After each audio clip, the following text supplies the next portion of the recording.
ലോകം ഇന്നുവരെ കണ്ടിട്ടില്ലാത്ത വിധം പരസ്പര പോർവിളികളിലും ആക്രമണങ്ങളിലും പുകയുകയാണ് പശ്ചിമേഷ്യ. ആയത്തുള്ള അലി ഖമേനി എന്ന പരമോന്നത നേതാവിന്റെ വിയോഗത്തോടെ പകയുടെ അങ്ങേയറ്റത്തേക്കാണ് ഇറാൻ എത്തിയിരിക്കുന്നത്. ഒരു രാജ്യം ഒന്നടങ്കം പ്രതികാരത്തിന് ആഹ്വാനം ചെയ്യുമ്പോൾ മതനേതാക്കൾ പുറപ്പെടുവിച്ചിരിക്കുന്ന ഫത്വ പടിഞ്ഞാറൻ രാജ്യങ്ങളെ ആകെ ഞെട്ടിച്ചിരിക്കുകയാണ്.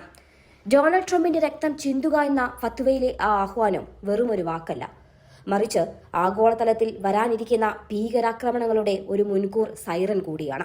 ഇതോടൊപ്പം അതിർത്തിയിൽ കുർദിഷ് പോരാളികളുടെ പടയൊരുക്കം കൂടി തുടങ്ങിയതോടെ ഇറാൻ രണ്ടും കൽപ്പിച്ചു തന്നെയാണ് പോർമുഖത്ത് നിൽക്കുന്നത്. വാസ്തവത്തിൽ എന്താണ് ഈ ഫത്വ? ആരും കൊതിക്കാത്ത, ആരും ആഗ്രഹിക്കാത്ത ഒരു ലോകമഹായുദ്ധത്തിന്റെ തുടക്കമാണോ നാം കാണുന്നത്? നമുക്കൊന്ന് പരിശോധിക്കാം. ഇസ്ലാമിക നിയമസംഹിതയായ ശരീഅത്ത് അനുസരിച്ച് സങ്കീർണമായ ഒരു വിഷയത്തിൽ ആധികാരിക പാണ്ഡിത്യമുള്ള ഒരു മതനേതാവോ അത് മുഫ്തിയോ പണ്ഡിതനോ നൽകുന്ന മതപരമായ തീർപ്പിനെയാണ് ഫത്വ എന്ന് വിളിക്കുന്നത്. ഇത് വെറുമൊരു ഉപദേശമല്ല, മറിച്ച് വിശ്വാസികൾക്ക് പിന്തുടരാവുന്ന നിയമപരമായ മാർഗനിർദ്ദേശമാണ്. ദൈനംദിന ജീവിതത്തിലെ സംശയങ്ങൾ മുതൽ യുദ്ധപ്രഖ്യാപനങ്ങൾ വരെ ഫത്വയുടെ പരിധിയിൽ വരാം. ഇറാൻ സാഹചര്യത്തിൽ ഇതിന് രാഷ്ട്രീയമായ വലിയൊരു പ്രഹരശേഷിയുണ്ട്.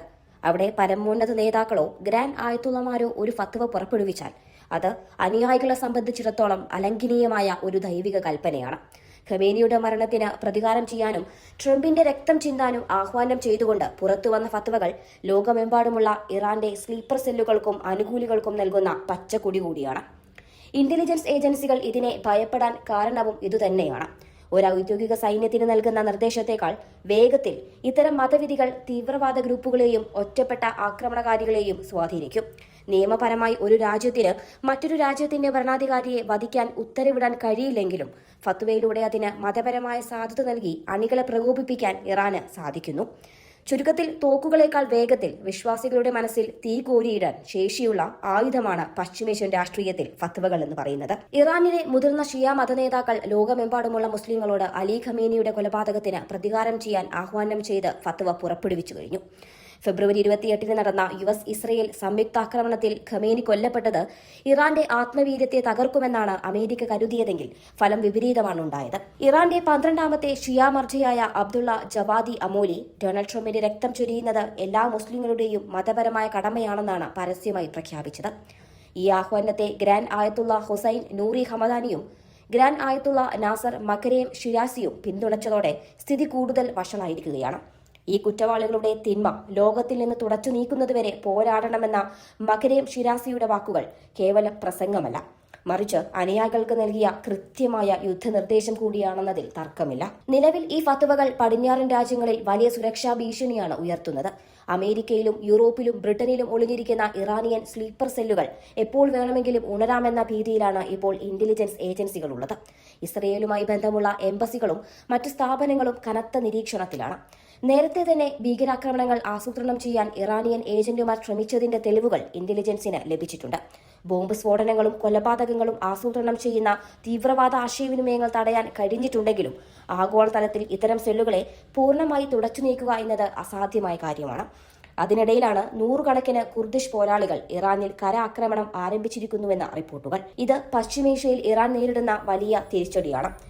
കുർദിസ്ഥാൻ ഫ്രീ ലൈഫ് പാർട്ടിയുമായി അഥവാ PJAK ബന്ധമുള്ള പോരാളികൾ മാർച്ച് 2 അർദ്ധരാത്രി മുതൽ തന്നെ തന്ത്രപ്രധാനമായ സ്ഥാനങ്ങൾ പിടിച്ചെടുക്കാൻ തുടങ്ങിയതായി റിപ്പോർട്ടുകൾ സൂചിപ്പിക്കുന്നുണ്ട്. ഇറാനെതിരെ ഒരു അധിക മുന്നണി തുറക്കുന്നതിലൂടെ ഇറാന്റെ സൈനിക വിഭവങ്ങളെ അതിർത്തികളിലേക്ക് ശ്രദ്ധ കേന്ദ്രീകരിക്കാൻ പ്രേരിപ്പിക്കുക എന്നതാണ് കുർദിഷ് സേനയുടെ ലക്ഷ്യം. ഇത് ഇറാനിയൻ സുരക്ഷാ സേനയെ ആഭ്യന്തരമായി വല്ലാതെ സമ്മർദ്ദത്തിലാക്കുന്നുണ്ട്. ഒരു ഭാഗത്ത് അമേരിക്കൻ വ്യോമാക്രമണം, മറുഭാഗത്ത് ആഭ്യന്തര വിപ്ലവം എന്ന നിലയിലേക്ക് ഇറാനെ ഇത് എത്തിച്ചു കഴിഞ്ഞു.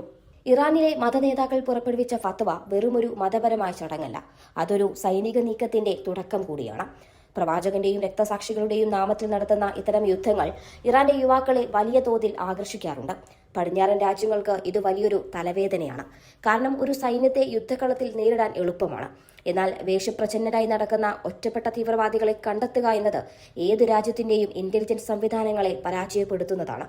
ഇറാന്റെ പ്രോക്സി ഗ്രൂപ്പുകൾക്ക് ഇത്തരം ഏകോപനത്തിൽ പ്രത്യേക വൈദഗ്ധ്യമുണ്ട്. ഇറാൻ ഭരണകൂടം ഇപ്പോൾ കടുത്ത സമ്മർദ്ദത്തിലാണ്. ഒരു വശത്ത് കുർദിഷ് പോരാളികൾ അവരുടെ അതിർത്തികൾ ഭേദിക്കുന്നു, മറുവശത്ത് ലോകമെമ്പാടുമുള്ള ഇസ്ലാമിക പുരോഹിതർ പ്രതികാരത്തിനായി ആഹ്വാനം ചെയ്യുന്നു.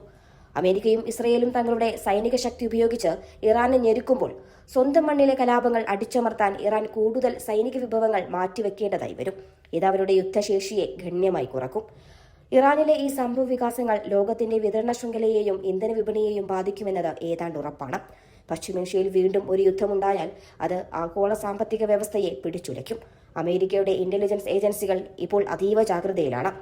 സ്ലീപ്പർ സെല്ലുകളെ നിരീക്ഷിക്കുന്നതോടൊപ്പം തന്നെ ഇറാന്റെ ഓരോ നീക്കത്തെയും അവർ തത്സമയം നിരീക്ഷിക്കുന്നുണ്ട്. യുദ്ധം ഏത് നിമിഷവും വലിയൊരു പൊട്ടിത്തെറിയിലേക്ക് നീങ്ങാം. ഖമേനിയുടെ മരണത്തോടെ ആരംഭിച്ച ഈ പ്രതികാര യുദ്ധം പശ്ചിമേഷ്യയെ ഒന്നാകെ ഗ്രസിക്കുകയാണ്. മതപരമായ ഫത്വകളും കുർദിഷ് പോരാളികളുടെ കരാക്രമണവും ഇറാന് മേലെ ഏൽപ്പിക്കുന്ന ആഘാതം ചെറുതല്ല. മതനേതാക്കൾ ട്രംപിന്റെ രക്തം ചോദിക്കുമ്പോൾ അമേരിക്ക തങ്ങളുടെ സൈനികാധിപത്യം ഉറപ്പിക്കാൻ ശ്രമിക്കുന്നു. ഈ മരണക്കളത്തിൽ ആര് ജയിക്കും, ആര് തോൽക്കുമെന്നത് ഇപ്പോഴും പ്രവചനാതീതമാണ്. മിസൈലുകളുടെ ഗർജനവും ഫത്വകളുടെ ഭീഷണിയും മുഴങ്ങുന്ന പശ്ചിമേഷ്യൻ ആകാശം ഇനി എത്രത്തോളം രക്തസാക്ഷികളെ ഏറ്റുവാങ്ങുമെന്ന് കാത്തിരുന്നു തന്നെ കാണണം.